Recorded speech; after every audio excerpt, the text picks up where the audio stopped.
ಈ ಸೀರಮನ್ನು ಅಪ್ಲೈ ಮಾಡೋದ್ರಿಂದ ನಿಮ್ಮ ಮುಖದ ಮೇಲೆ ಮೂಡುತ್ತಿರುವಂಥ ಗೆರೆಗಳನ್ನು ಕಡಿಮೆ ಮಾಡ್ಕೊಳ್ಬೋದು. ಗೆರೆಗಳು ಅಂದರೆ ಏಜಿಂಗ್ ಸೈನ್ಸ್. ಉದಾಹರಣೆಗೆ ನಿಮಗೆ ಒಂದು 35 ವರ್ಷ ಆಗಿದೆ ಅಂತ ಅಂದ್ಕೊಳ್ಳೋಣ. ಬಟ್ ನೀವು ನೋಡಲಿಕ್ಕೆ 45, 50 ಥರ ತೋರ್ತಾ ಇರ್ತೀರ. ಅದಕ್ಕೆ ಕಾರಣ ನಿಮ್ಮ ಮುಖದ ಮೇಲೆ ಮೂಡ್ತಿರುವಂತಹ ಈ ಗೆರೆಗಳು. ಇದನ್ನು ನಾವು ಏಜಿಂಗ್ ಸೈನ್ಸ್ ಅಂತ ಹೇಳ್ತೀವಿ ಸ್ನೇಹಿತರೆ. ಸೊ ಇದನ್ನು ನೀವು ಕಡಿಮೆ ಮಾಡ್ಕೊಳ್ಬೋದು. ಅದು ಒಂದು ಕೂಡ ಸಿಂಪಲ್ ಈ ರೆಮಿಡಿನ ಫಾಲೋ ಮಾಡೋದ್ರಿಂದ ನಿಮ್ಮ ಆ ಸಮಸ್ಯೆಗೆ ಕಂಪ್ಲೀಟ್ಲಿ ಪರಿಹಾರ ಸಿಗುತ್ತೆ. ಹಾಗೆ ಅದರ ಜೊತೆಗೇ ಈ ಚಳಿಗಾಲದಲ್ಲಿ ನಿಮ್ಮ ಸ್ಕಿನ್ ತುಂಬ ಡ್ರೈ ಆಗ್ತಾ ಇರುತ್ತೆ, ಚರ್ಮದ ಮೇಲ್ಪದರು ನಿಮಗೆ ಕಿತ್ತೋಗ್ತಾ ಇರುತ್ತೆ. ಈ ಎಲ್ಲ ಸಮಸ್ಯೆನ ಇವತ್ತಿನ ಈ ರೆಮಿಡಿ ಫಾಲೋ ಮಾಡೋದ್ರಿಂದ ಕಡಿಮೆ ಮಾಡ್ಕೊಳ್ಬೋದು ಸ್ನೇಹಿತರೆ.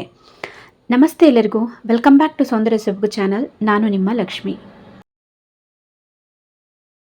ಮೊದಲಿಗೆ ಒಂದು ಬೌಲ್ ತೊಗೊಂಡು ಅದರಲ್ಲಿ 2 ಟೀ ಸ್ಪೂನ್ ತೆಂಗಿನೆಣ್ಣೆ, 1 tea spoon glycerine, 1 tea spoon ಜೇನುತುಪ್ಪ, ಹಾಗೆ 1 ವಿಟಮಿನ್ ಇ ಕ್ಯಾಪ್ಸೂಲ್, ಈ ಆಯಿಲ್ ಕ್ಯಾಪ್ಸೂಲನ್ನು ಹಾಕ್ತಾಯಿದ್ದೀನಿ.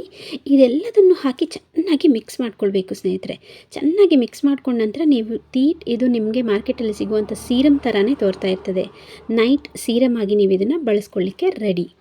ಮೊದಲಿಗೆ ನೀವೇನು ಮಾಡಬೇಕು ಅಂದರೆ ನೀಟಾಗಿ ನಿಮ್ಮ ಫೇಸನ್ನು ವಾಶ್ ಮಾಡಿಕೊಂಡು ನಂತರ ಈ ಸೀರಮನ್ನು ಅಪ್ಲೈ ಮಾಡ್ಕೊಳ್ಬೇಕಾಗತ್ತೆ. ನೆನ್ಪಿಟ್ಕೊಳ್ಳಿ, ರಾತ್ರಿ ಮಾತ್ರ ನಾವು ಇದನ್ನು ಹಚ್ಚಬೇಕು. ರಾತ್ರಿ ನೀವು ಫೇಸ್ ವಾಶ್ ಮಾಡ್ಕೊಂಡ ನಂತರ ಈ ಸೀರಮನ್ನು ನಿಮ್ಮ ಮುಖದ ಮೇಲೆ ಫುಲ್ ಹಚ್ಕೊಂಡು ಒಂದು 5 ನಿಮಿಷ ಚೆನ್ನಾಗಿ ಮಸಾಜ್ ಮಾಡಿ ಸ್ನೇಹಿತರೆ. ಮಸಾಜ್ ಮಾಡಿದ ನಂತರ ಒಂದು ಅರ್ಧ ಗಂಟೆಗಳ ಕಾಲ ಹಾಗೆ ಬಿಟ್ಬಿಡಿ. ನಂತರ ನಾರ್ಮಲ್ ಪ್ಲೇನ್ ವಾಟರಲ್ಲಿ ನಿಮ್ಮ ಮುಖವನ್ನು ನೀವು ಚೆನ್ನಾಗಿ ತೊಳ್ಕೊಂಡು ಹಾಗೆ ನೀವು ಮಲಗಬಹುದು. ಅದರ ನಂತರ ಯಾವುದೇ ರೀತಿಯ ಮಾಯಿಶ್ಚರೈಸರ್ ಏನು ಹಚ್ಚುವ ಅಗತ್ಯನೇ ಇರೋದಿಲ್ಲ ಸ್ನೇಹಿತರೆ. ಬೆಳಿಗ್ಗೆ ನೀವು ಸ್ನಾನದ ನಂತರ ಸನ್ಸ್ಕ್ರೀನ್ ಮಾತ್ರ ತಪ್ಪದೆ ಹಚ್ಚಿ. ತೆಂಗಿನೆಣ್ಣೆಯಿಂದ ನಮ್ಮ ಚರ್ಮದಲ್ಲಿ ತೇವಾಂಶವನ್ನು ಹಿಡಿದಿಟ್ಕೊಳ್ಳುವಂಥ ಸಾಮರ್ಥ್ಯ ಇರ್ತದೆ. ಹಿಂದಿನ ಕಾಲದಲ್ಲಿ ನಮ್ಮ ಅಜ್ಜಿ ಅಂದರು ನೋಡಿರ್ಬೋದು, ಎಲ್ಲದಕ್ಕೂ ತೆಂಗಿನೆಣ್ಣೆನೇ ಬಳಸ್ತಾ ಇದ್ದಿದ್ರು. ಅವರೆಲ್ಲಿ ಮಾಯಿಶ್ಚರೈಸರ್ಸನ್ನೆಲ್ಲ ಬಳಸ್ತಾ ಇದ್ದರು. ಸೊ ಆ ಮಾಯಿಶ್ಚರೈಸರ್ ಅಂಶ ಇರುವಂಥದ್ದು ತೆಂಗಿನೆಣ್ಣೆಯಲ್ಲಿ ಇದೆ. ಆ ತೆಂಗಿನೆಣ್ಣೆಗೆ ಆ ಸಾಮರ್ಥ್ಯ ಇದೆ. ಸೊ ಅದಕ್ಕೆ ನಾವಿಲ್ಲಿ ತೆಂಗಿನೆಣ್ಣೆನ ತೊಗೊಂಡಿದ್ದೀವಿ.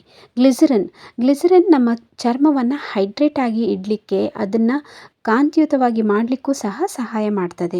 ಹಾಗೆ ಜೇನುತುಪ್ಪ ಒಂದು ಒಳ್ಳೆ ಬ್ಲೀಚಿಂಗ್ ಏಜೆಂಟ್ ಥರ ಕೆಲಸ ಮಾಡುತ್ತೆ. ಹಾಗೆ ನಮ್ಮ ಚರ್ಮವನ್ನು ಬಿಳಿ ಆಗಲಿಕ್ಕೆ ಅಥವಾ ಟೋನನ್ನು ಚೇಂಜ್ ಮಾಡಲಿಕ್ಕೆ ಸಹಾಯ ಮಾಡುತ್ತೆ. ವಿಟಮಿನ್ ಇ ಆಯಿಲ್ ಕ್ಯಾಪ್ಸೂಲನ್ನು ಬಳಸಿದ್ದೀವಿ. ಇದು ನಮ್ಮ ಮುಖದ ಮೇಲೆ ಮೂಡುವಂತಹ ಆ ಗೆರೆಗಳನ್ನು ಕಡಿಮೆ ಮಾಡಲಿಕ್ಕೆ, ನಮ್ಮ ಏಜಿಂಗ್ ಸೈನ್ಸನ್ನು ಕಡಿಮೆ ಮಾಡಲಿಕ್ಕೆ ಇದು ತುಂಬಾ ಸಹಾಯ ಮಾಡುತ್ತೆ ಸ್ನೇಹಿತರೆ. ಸೊ ಈ ರೆಮಿಡಿನ ನೀವು ದಿನ ಬಿಟ್ಟು ದಿನ ಆಲ್ಟರ್ನೇಟ್ ಡೇಸಲ್ಲಿ ನೈಟ್ ಟೈಮ್ ಮಾಡ್ತಾ ಬನ್ನಿ ಸ್ನೇಹಿತರೆ. ಇದರಿಂದ ನಮ್ಮ ಚರ್ಮ ತುಂಬ ಯಂಗ್ ಆಗಿ ಕಾಣುವಲ್ಲಿ ಸಂದೇಹ ಇರೋದಿಲ್ಲ. ಹಾಗೆ ಇದನ್ನು ನೀವು ಒಂದು ಡಬ್ಬದಲ್ಲಿ ಅಥವಾ ಒಂದು ಬಾಟಲಲ್ಲಿ ಹಾಕಿ ಇಟ್ಕೊಳ್ಬೋದು. ಇಟ್ಕೊಂಡಾಗ ಏನಾಗುತ್ತೆ ಅಂದರೆ, ನಾನು ಇಲ್ಲಿ ತೋರಿಸ್ತಾ ಇದ್ದೀನಿ ನೋಡಿ ವಿಡಿಯೋದಲ್ಲಿ, ತೆಂಗಿನೆಣ್ಣೆ ತುಂಬ ಲೈಟಾಗಿ ಇರುತ್ತೆ. ಜೇನುತುಪ್ಪ, glycerine, vitamin E oil capsule ನಾವೇನು ಬಳಸಿದ್ದೀವಿ ಅವೆಲ್ಲ ತುಂಬ ಗಾಢವಾಗಿರ್ತವೆ, ದಪ್ಪವಾಗಿರ್ತವೆ. ಅದಕ್ಕೆ ಅವು ಕೆಳಮಟ್ಟಕ್ಕೆ ಹೋಗಿ ಸೆಟಲ್ ಆಗ್ತವೆ. ತೆಂಗಿನೆಣ್ಣೆ ಹಗುರವಾಗಿರೋದ್ರಿಂದ ಮೇಲ್ಗಡೆ ತೇಲ್ತಾ ಇರುತ್ತೆ. ಸೊ ಅದಕ್ಕೆ ನೀವೇನಾದರೂ ಡಬ್ಬದಲ್ಲಿ ಹಾಕಿಟ್ಟಿದ್ರೆ ಚೆನ್ನಾಗಿ ಮಿಕ್ಸ್ ಮಾಡ್ಕೊಳ್ಳಿ. ಬಾಟಲಲ್ಲಿ ಹಾಕಿಟ್ಟಿದ್ರೆ ಚೆನ್ನಾಗಿ ಶೇಕ್ ಮಾಡಿಕೊಂಡು ಯೂಸ್ ಮಾಡಿ. ಇದನ್ನು 1 ತಿಂಗಳ ಮಟ್ಟಿಗೆ ನಾವು ಯೂಸ್ ಮಾಡ್ಕೊಳ್ಬೋದು ಸ್ನೇಹಿತರೆ. ಇದನ್ನು ಹೊರಗಡೆನೇ ಇಟ್ಕೊಳ್ಬೋದು, ಫ್ರಿಜ್ನಲ್ಲಿ ಇಡುವ ಅವಶ್ಯಕತೆ ಏನೂ ಇಲ್ಲ. ವಿಡಿಯೋ ಇಷ್ಟ ಆಗಿದ್ದರೆ ಒಂದು ಲೈಕ್ ಮಾಡಿ ಸ್ನೇಹಿತರೆ. ಇನ್ನಷ್ಟು ಒಳ್ಳೊಳ್ಳೆ ವಿಡಿಯೋಗಳಿಗಾಗಿ ಚಾನಲನ್ನು ಕೂಡಲೇ ಸಬ್ಸ್ಕ್ರೈಬ್ ಮಾಡ್ಕೊಳ್ಳಿ. ಪಕ್ಕದಲ್ಲೇ ಇರುವಂಥ ಬೆಲ್ಲೈಕಾನನ್ನು ಕೂಡ ಒತ್ತಿ ಮುಂದಿನ ವಿಡಿಯೋಗಳ ನೋಟಿಫಿಕೇಷನ್ ಅತಿ ಶೀಘ್ರವಾಗಿ ನಿಮಗೆ ಸಿಗುತ್ತೆ ಸ್ನೇಹಿತರೆ. ಆ ಜಗನ್ಮಾತೆ ಎಲ್ರಿಗೂ ಒಳ್ಳೇದು ಮಾಡಲಿ, ಎಲ್ಲರಲ್ಲಿ ನಾವು ಇರುವ ಹಾಗೆ ಆಗಲಿ ಅಂತ ಕೇಳ್ಕೊಳ್ತಾ, ಬೈ ಬೈ ಫ್ರೆಂಡ್ಸ್.